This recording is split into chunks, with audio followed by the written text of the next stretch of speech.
This is Bazaar Morning Call, broadcasting live from the CNBC TV 18 Motilal Oswal studios in Mumbai.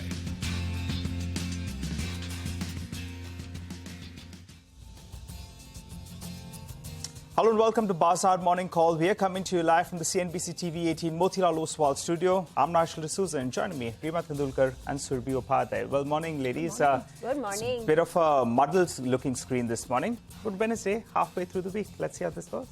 We've got some big cues as well lined up, right? The RBI policy, the US CPI inflation, just stuck right in the middle between the bulls and the bears, it feels. Absolutely. And then you have all of this global data and some of these global developments which are downgrades. Which are just adding to the twists and turns in the plot. But the plot is interesting, and that's what matters, Nigel.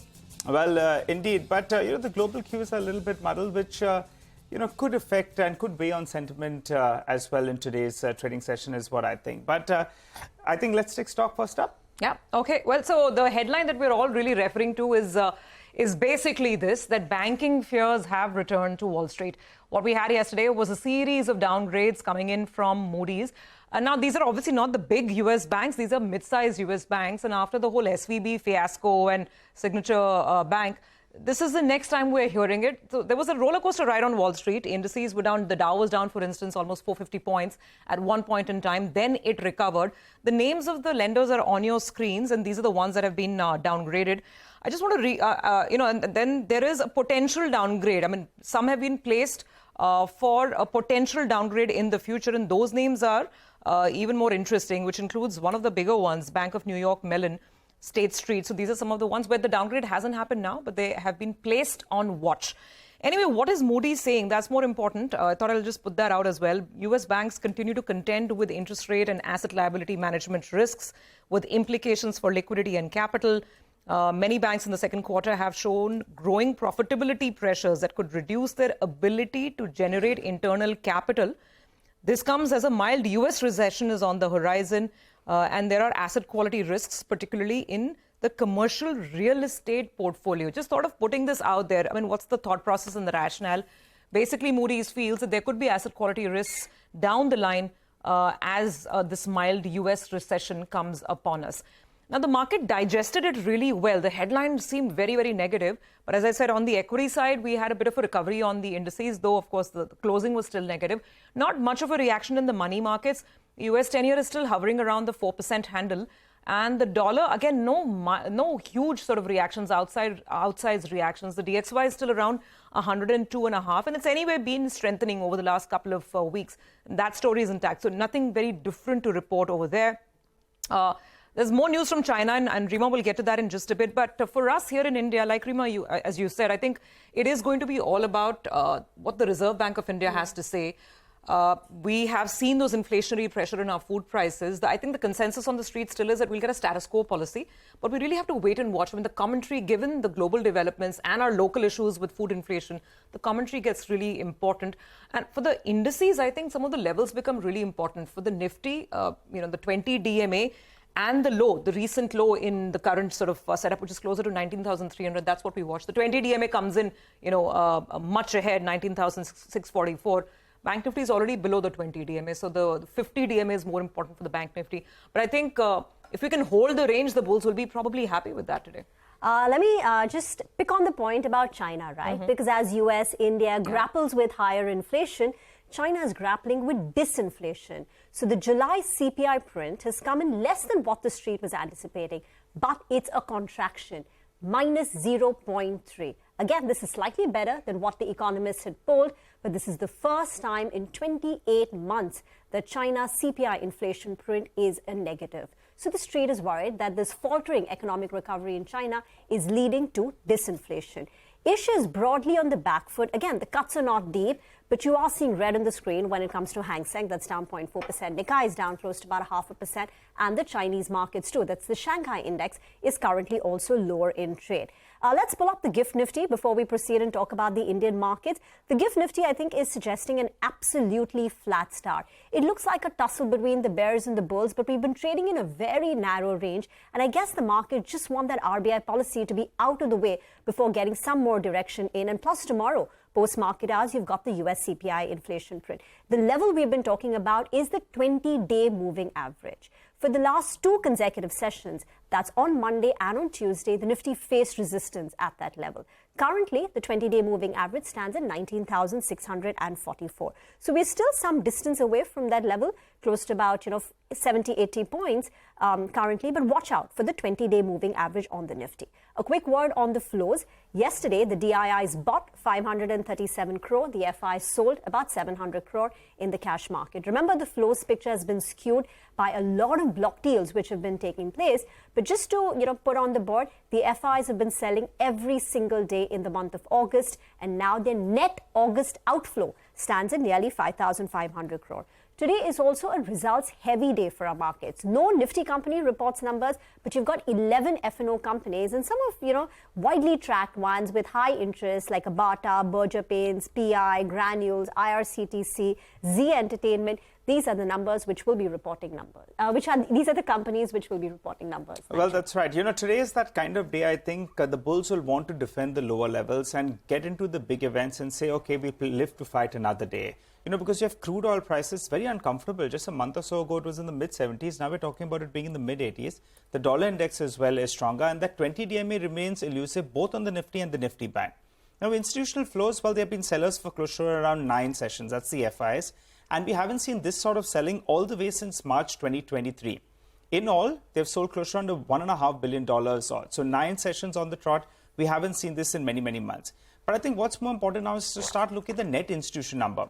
And yesterday, that was down only around 170 crores odd. When the DIs, they pump in some money, and when the net institution number doesn't go beyond that 500-800 crores odd, I would say that's par for the course. The problem is when the FIs sell big time and we don't get any counter flows coming from the DIs, and when that number balloons up. Now, what do the FIs do in the F&O market? Well, they covered some short positions yesterday. They lightened some longs as well, though they continue to remain net short on the markets. Let's focus on the FI net short positions and their gross participation as well. The net short positions just a few days ago was at around 40,000 contracts. That's come down by a fourth. It's come down to around 12,000 contracts odd. So some part of that short covering from the time we visited that 19,300 odd, that's come off, because the short positioning has come down substantially. But the gross participation of the FIs in the F&O market or on the index futures itself has come down drastically. It's at now the lowest levels we have seen in the last 1.5 months odd. The total contracts, it's the gross.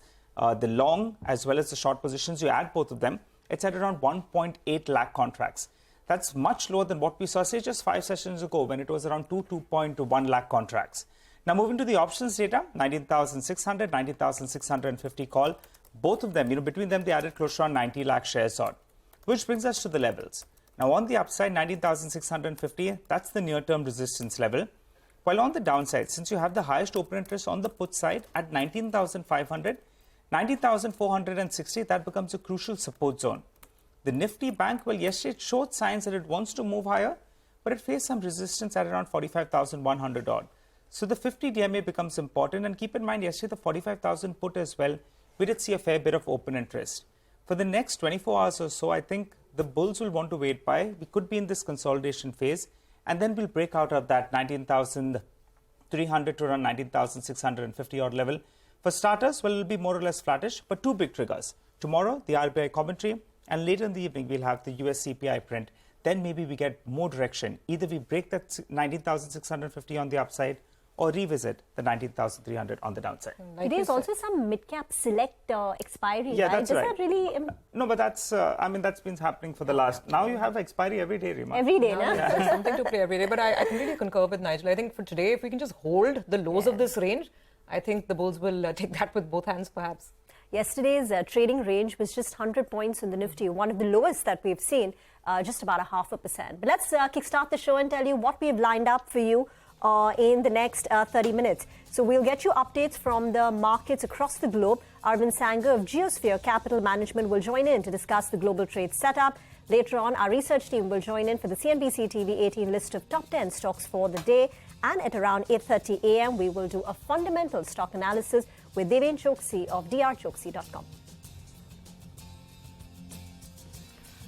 Okay, on equities, we have a call coming in from Mahesh Nadurkar of Jefferies, who says the Goldilocks position for Indian equities is getting questioned with crude rallying, China gaining some traction, rising India CPI, and yields moving up. He says FPIs have turned net sellers, and India has underperformed MSCI EM by 3.2 percentage points over the last month. He says while the near term appears weak, there are more signs of capex upcycle picking up. Mahesh adds that their preference for domestic cyclicals, financials, industrials, property, and mid caps stays, and they move 3 percentage points from RIL to banks in their model portfolio. So medium to long term looks good, near term maybe a little challenging. That's the Jefferies view.